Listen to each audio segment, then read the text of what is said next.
3 things to do before the end of the year, right now on the Church Revitalization Podcast. Hello, and welcome to the Church Revitalization Podcast, brought to you by the Malfers Group team, where each week we tackle important, actionable topics to help churches thrive. And now, here's your hosts, Scott Ball and AJ Matthew. Welcome to the Church Revitalization Podcast. My name is Scott Ball. I'm joined by my friend and co-host, AJ Matthew. Can you believe this year is almost over, my friend? It is. The time is running out. The hourglass is about done. Indeed it is. And today we're talking about 3 things that you in church leadership need to do before the end of the year. I know you don't want anything else on your plate, but these are 3 things that carve some time out before the end of the year to get these things done. Let's just hop straight to it. Let's do it. The first thing would be an annual ministry plan or an annual ministry sort of checkup, refresh kind of thing. This is a good time of year, obviously, to be thinking about that. Now, we'll get into some more details on this, Scott. More optimal time, if you've listened to some of our recent episodes, would have been a couple of months ago. But if you haven't done this yet, yeah, right, yeah, now would be good. Yep. So the first thing that comes to mind for like whether this is perfect time of year or not for you depends on when your budget year is, your fiscal year. So in the Western church, North American church for sure, we're kind of our annual rhythms sort of start in September, like kind of the back to school time. That's not true for places all around the world, but so the ministry year sort of already started, and hopefully you had a plan for that. But then we still have like this January New Year kind of thing that also feels like a new start, and it is in many ways. But I don't know when your budget was set, probably before now. Probably back in October. Yeah. So whether all of that would be in alignment or not, might not be perfect. But I guess the bigger point here, if you have not thought about your ministry over the course of a year, thinking about those rhythms, this would be a good time to do that. So this may not be perfect, but it is something you should take on. Yes. Yeah. So an annual ministry plan. What are our goals for next year? What were our goals for this current year that's wrapping up? What are our goals for next year? And how are we going to change? What are we going to take on over the course of the next 12 months to help us move the ball forward towards our vision? So I've made lots of assumptions, just even in those couple of sentences that you say that you had goals in the last year, that you measured them is another assumption, that you have a vision that you're working towards is another assumption. But assuming all of those things are true, taking some time to reflect and evaluate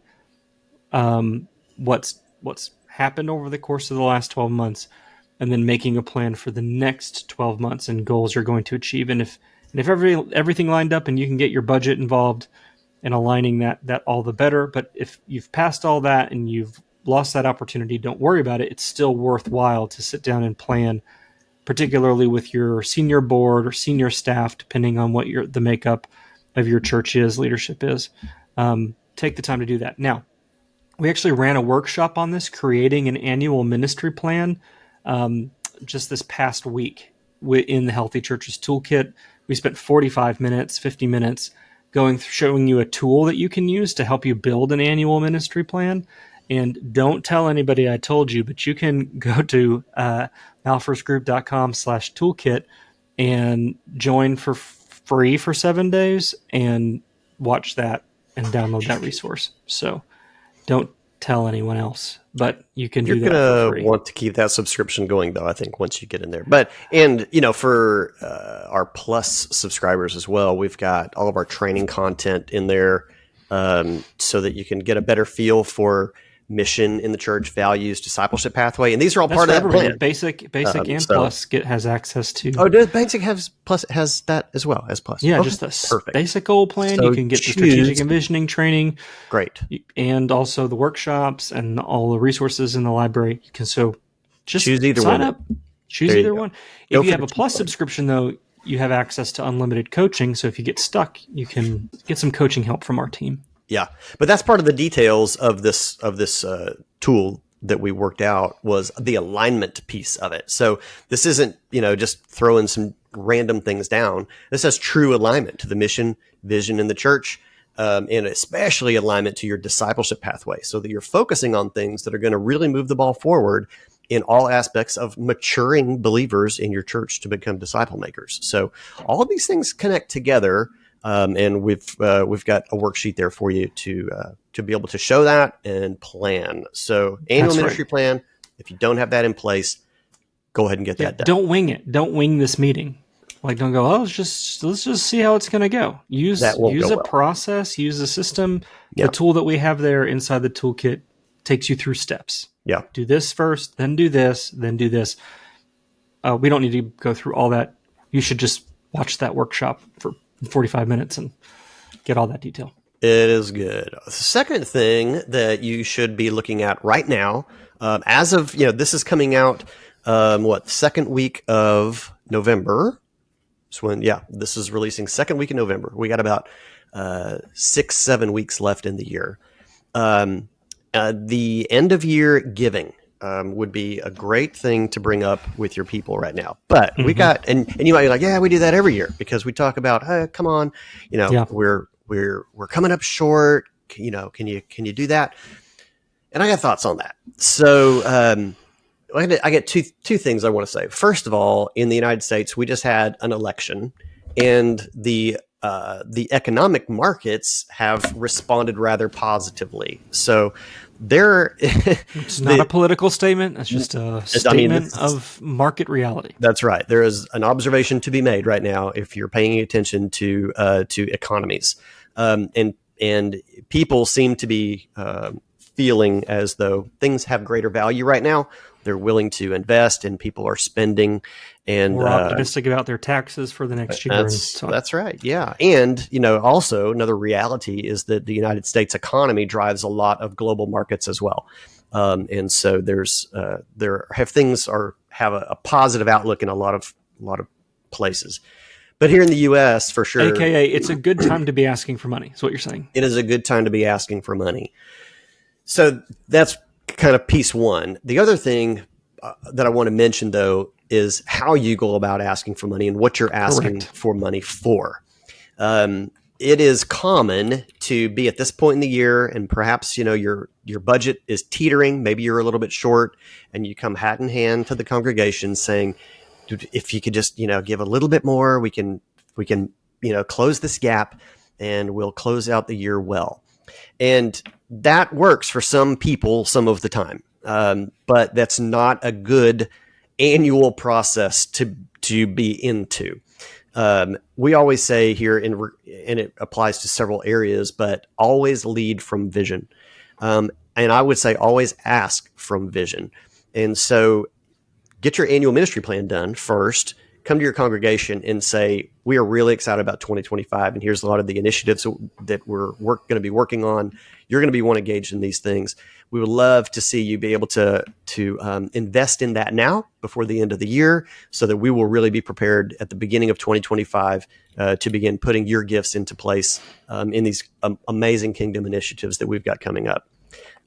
You will get broader buy-in on that than you will on, let's be honest, the people that are going to come and go, all right, we'll take care of this again. It's the same handful of probably larger givers are going to be the ones that go, we'll make sure the budget gets met before the end of the year. And those people will still be activated in this more positive approach too. Absolutely will. Yeah. Yeah.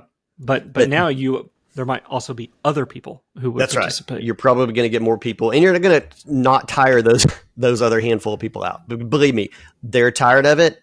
They're well invested in the church. They're probably not going anywhere, but they're not thrilled to be writing that end of year budget shortfall check. I guarantee it.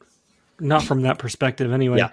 Something we've chatted about this and on podcasts before, and it's true, and we're not the only people who say this, I'm sure, but people think of their money in interesting ways. They think of it, in pockets. Like, I have a pocket for this, and I have a pocket for that. And when they're taking money out of one pocket, it feels different. So if they're here's what I mean by that. Concrete example, I live in East Tennessee, and we've had a lot of this. We're still recovering here from the Hurricane Helene flooding damage. And, local churches, my local church too, asking for support for specific flood relief things, donating items or donating money to help with certain people's homes. Like someone needs money for drywall to be replaced or whatever.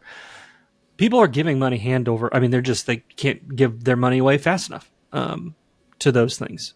But if we were to go, if our leadership were to go to the church and go, oh, we'd really love to be doing more in the community, but we just don't have the funds.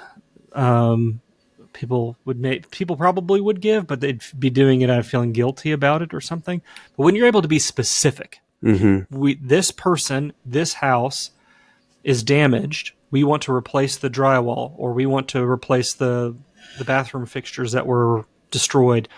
We need X number of dollars to be donated to replace these items. People go, okay, yeah, I can buy a toilet. I mean, literally last Sunday, there was a list of things. It was like, we need to buy 2 vanities. We need to buy a toilet. We need to buy these things. And before the second service was even over, the pastor said, I'm going to have to put up a different list because actually all of these items have already been covered. So people think of their giving differently when you present it differently. It's just a fact. Wouldn't it be nice if it didn't have to be that way? So as you're looking at the end of the year giving, and you're looking at the gaps that you might have in your giving, don't go up hat in hand like AJ said. Instead, think of specific things that you can bring to the church and say, here are things that what we are going to do in 2025, but we will not be able to do them without your help. And frame it that way. Say that we want to do this. The Lord is leading us in this direction, but we cannot do it without your support.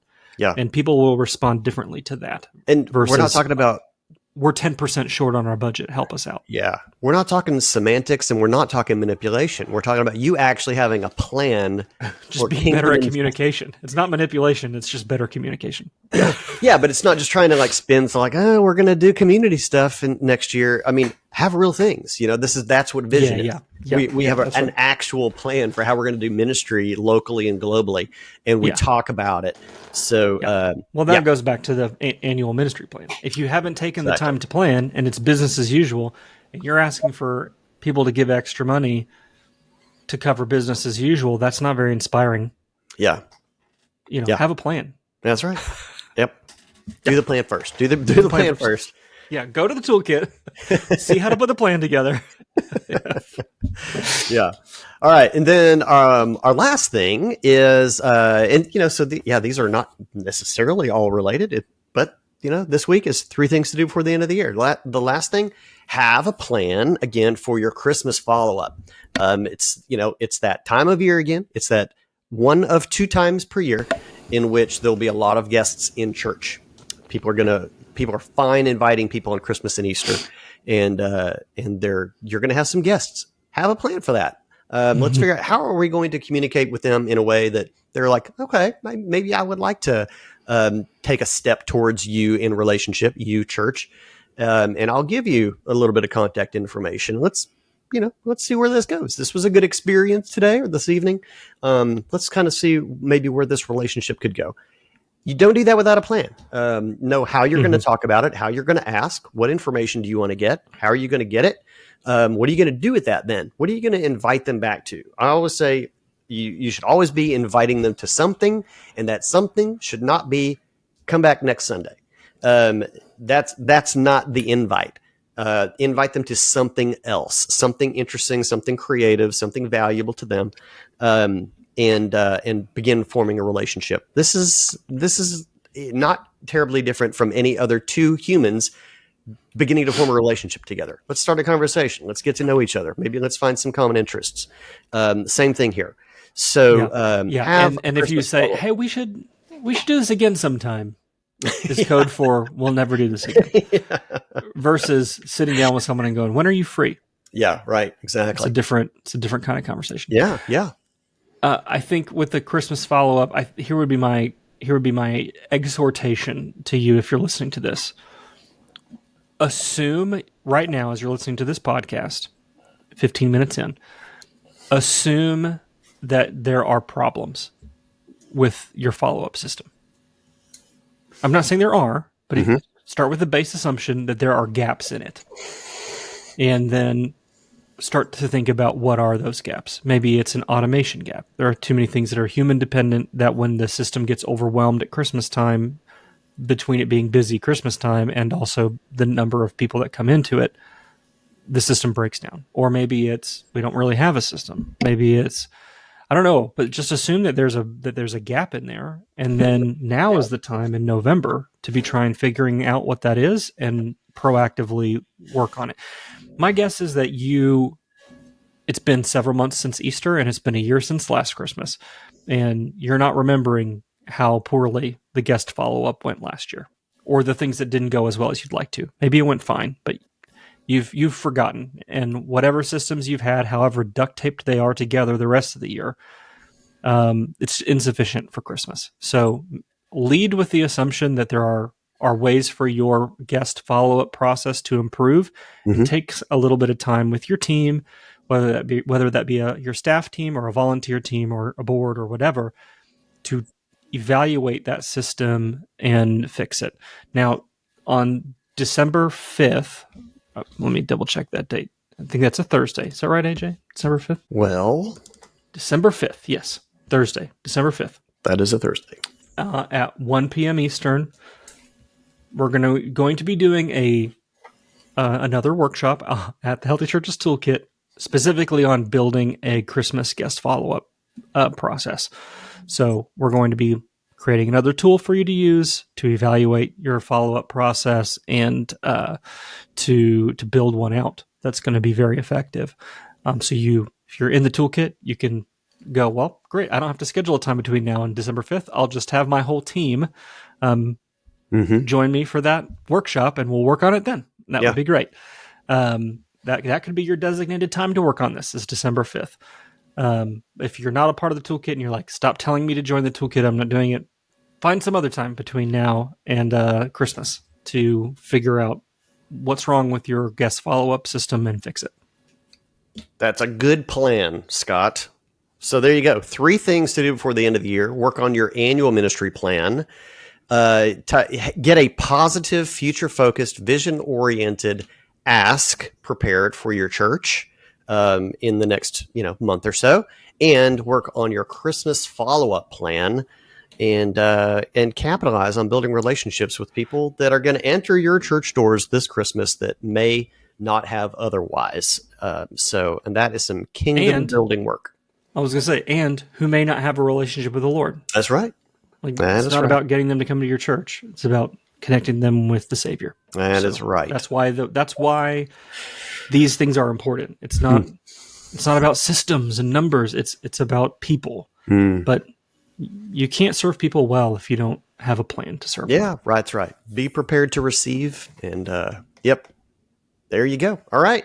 Well, hey, this has been a rather rapid episode of the Church Revitalization Podcast. Hope you enjoyed that. Maybe you're feeling a little bit of relief. Thank you guys for keeping it short. For not talking for 35 minutes. For being or 50. To the point.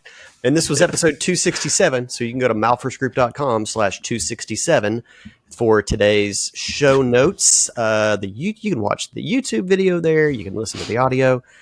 You can read the article. And while you're there, don't forget, sign up for a free trial of the Healthy Churches Toolkit, and you can see how that can help your church. Thanks for being with us on this episode, everybody. We'll see you next week.